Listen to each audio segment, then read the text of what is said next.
Welcome back into the Sports Source. This segment brought to you by the law offices of Ogle, Elrod, and Burrell. I know they want you to have a good holiday season.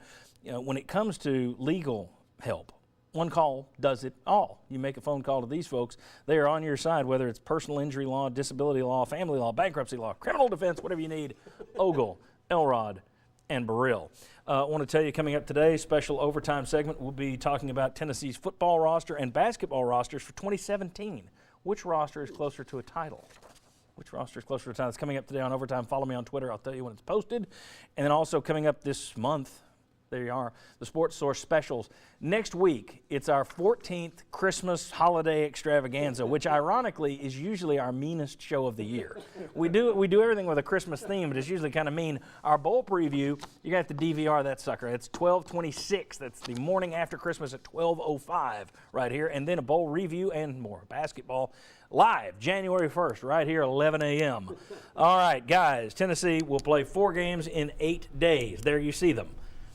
You can't say 2 and 2, all right? You cannot say 2 and 2. 2 and 2. So, well, you can say it, but I'm not going to count it. Tennessee closer to 3 and 1 or 1 and 3. And before you answer, notice that Tennessee will have 2 games under its belt before even playing Lipscomb. Lipscomb's off before that, and they'll have 3 games under their belt before playing Gonzaga. Gonzaga is off before that. 1 and 3. Are they closer to being upset, or are they closer to pulling an upset at North Carolina or Nashville against Gonzaga? Mark Pancratz. Tennessee's playing really well right now. They're playing surprisingly well, in fact. Yes. But I do think they're closer to 1 and 3, and I think one because, as you pointed out, the other teams have some time to prepare.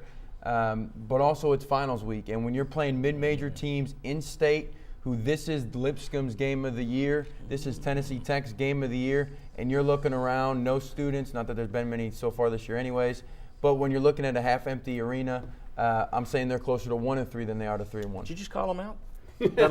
Now you're going to be hit with hashtag Vol Twitter. Yeah. What do you think, Josh? Well, negative Pancratz over Yes, here. exactly. Yeah, with those games sandwiched in between the big boys with North Carolina and Gonzaga as well, I would have to lean closer to 1 and 3. Closer to 1 and 3. Mike Strange, very quickly. What's the matter with you guys? They're closer to 3 and 1 because, as I said in my column today in the News Sentinel, they're going to be 2 and 2, but I can't say that here. That's right.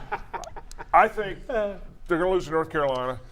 Right now, if you did a state tournament based on the RPI, Tennessee would be the 9 seed in the state tournament of Tennessee. However, Lipscomb and Tennessee Tech are farther down the line. They cannot lose to those 2 games 3 and 1. Chuck, 3 and 1 or 1 and 3? 3 and 1. 3 and 1 from Chuck. All right. So 2 1 and 3s, 2 3 and 1s. I'll say 1 and 3. I thought you were going to say 2 and 2. All right. Now, we'll see you next Sunday for our Christmas episode. Enjoy Mark Pancratz dancing as we leave you. You thought you'd escape the jib jab.